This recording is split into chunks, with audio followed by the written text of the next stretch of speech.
Good morning, you guys. We are going to start today off with some Amy chicken mini leeks. These are one of our favorite sausages to have in the morning, especially for me because they're fully cooked already and I just got to warm them up and wait for them to get plumped. While doing that, I'm going to make the baby a bottle. I love this little baby Bariza thingy. Actually, I don't remember what it's called, but I really like it. It makes the bottles and I don't have to do it for Daddy to feed the baby. Next, I'm going to cut up some cantaloupe as I'm doing now. We've been really sick around here. We had some kind of upper respiratory cold, and that lasted for about a week, which then turned into the stomach bug. And y'all know how the stomach bug goes, especially in a family this big. It's like it feels like it's never ending, like never ending. We've had a couple times in the past where after the first person heals, by the time the last person heals, that first person will get it all over again because the time period has been so long that it's either mutated or they're just going to get it again. But anyways, let's hope that doesn't happen this time.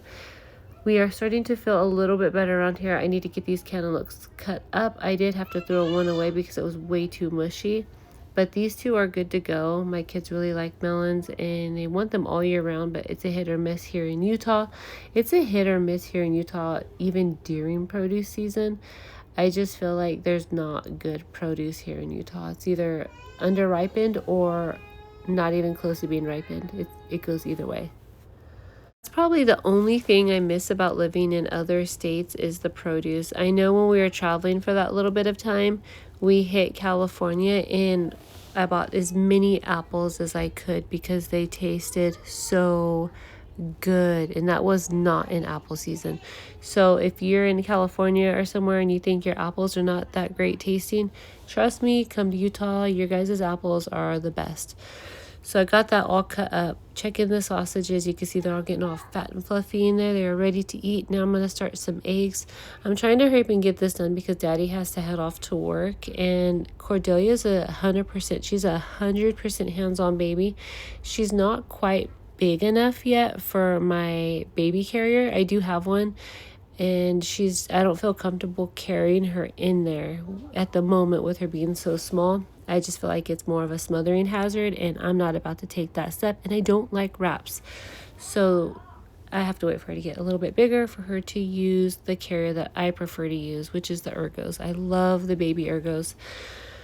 So here's the eggs getting all cooked up. We've been using the Great Value eggs, which I'm not a big fan of. They kind of tear our stomach up, but they're cheap right now and I'm going for cheap, and that's what it is. I really miss having our chickens out on the property. I miss a lot about the property right now.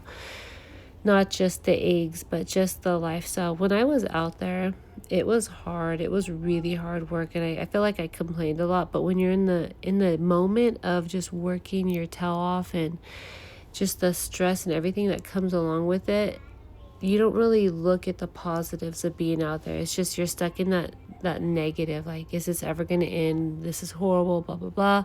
But now I look back and I look at my old videos and I look at my old pictures, and yeah, we look haggard as heck. Like, we are so haggard. We're exhausted. We were done. It was destroying Chris, but I miss it. I miss the lifestyle out there. The people out there were just amazing. They were all kind and nice. They were just, everybody wanted to help one another. It was just like one kind of big helpful family out in that small little town. I would definitely go back if we could, but we need that running water and we could not ever get those pipes laid. I feel like we were for real hauling water those 2 years, and we were hauling them buckets of Home Depot water. And that hurt my back. That hurt my back a lot. But besides that little aches and pains of what comes along with having an off-grid homestead, we lasted 2 years out there with 10 kids, okay? I don't think many people can last that long out there with like 2 kids. So we did it. We feel accomplished, but that was our home. That was our future. And we had to step back because of Daddy's health, but I do miss it out there. It was really expensive. It's kind of funny because I was watching a video the other day and how people were calling us, trashy and this and that. And the amount of money it costed to live out there and to live that way while building is more than we pay living in a home, in a house, not being a hobo, not being poor, not living in the dirt, not hauling the water. It's expensive to get started. It's really expensive and it's hard. So I do miss it. I don't miss the not running water though. That's probably the only thing I don't miss. And that's because when we were sick, we were sick. So we're always sick. We have a mini preschool with us, so we are constantly someone's picking up a bug and getting somebody else sick. And with no running water, that was hard. If someone was to get sick on themselves in the middle of the night, we'd have to go out there and get a bucket of water, pop it on that stove, warm it up, and then make them a bath or a shower with it. So I did not miss that. That was the most stressful thing. And that's why we spent so many times that first year in a hotel. We would get sick and I would massively freak out. Germaphobe over here. Probably shouldn't have this many kids being a germaphobe. And I would freak out. We would go get a hotel, which are expensive. I'm talking expensive. When we stayed in a hotel while looking for this home, I thought we were paying close to $2,000 a month, but I think it was more close to 24 to 28, 2,400, not thousand, 2,400 to $2,800 a month to live in a hotel that did not have a kitchen. So it's expensive, and we were running out doing that when the kids would get sick, and it was crazy. It was absolutely crazy. So I'm really glad we don't have to do that because, yeah, no, not again. But anyways, let's spray these couches down. I got Fisher, as you've seen, he was doing the dishes. He gets on dish duty for me on his own. I'm like, Fisher, I need to make a cleaning video, and I'll come back in there, and that boy's already doing it. He was already out front pulling the weeds, and he builds everything. He is just a worker. He's really a worker. So he's in there doing the dishes. I'm trying to spray all the germs away, trying to keep the boys from getting sick. Door handles, door frames, anything that the girls will spray, I'm trying to spray and kill the germs so we don't have a reinfected going on here. Another thing I do like about living in a home is a dishwasher for times like this. Because of the viruses, I can sanitize the dishes now. Even living in the bigger house that we lived in before we moved off grid, before we tried to travel, that house didn't have a dishwasher. So this is like a dishwasher that I haven't had in almost 10 years, which is, a privilege. It's like, oh my gosh, I miss having a dishwasher. Even though they're not the cleanest, so much bacteria is held in dishwashers. It's insane, but I'm not going to think about that. I'm just going to use it because it's a hand-free dishwashing device where I don't have to wash the dishes with my ratchety, old-looking working hands. I get a lot of comments about my hands, and I'm like, you know what? These are working hands. They're not little girl hands where I'm going to go sit in the salon, have somebody clean my home. I am a working woman. I've been a mom for, 24 years now, always cleaning. So let's wipe down this. If you're new to the channel, we live in a home, but we rent it, and the lower part of the home is rented out by another family. So we store our food on the stairs, and it's not a big home. It's a tinier home, but it fits us just fine, especially from living off grid in our RV, in our mini cabin. This home is perfect just the way it is. Now, it's not going to last for long. We're going to need a bigger house for sure eventually, probably, sooner than later. But for now, this home is perfect. It does its job, and we enjoy it. We like it. But anyways, that's where we store the food. That's why all the food is on the stairs, because we don't use the stairs at all.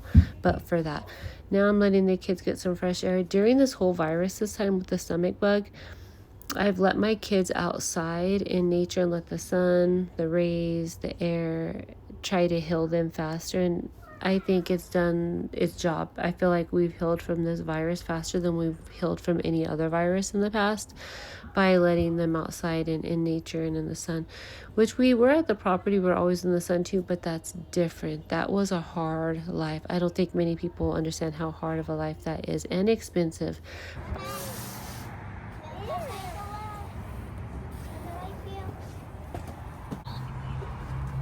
Build them muscles for you.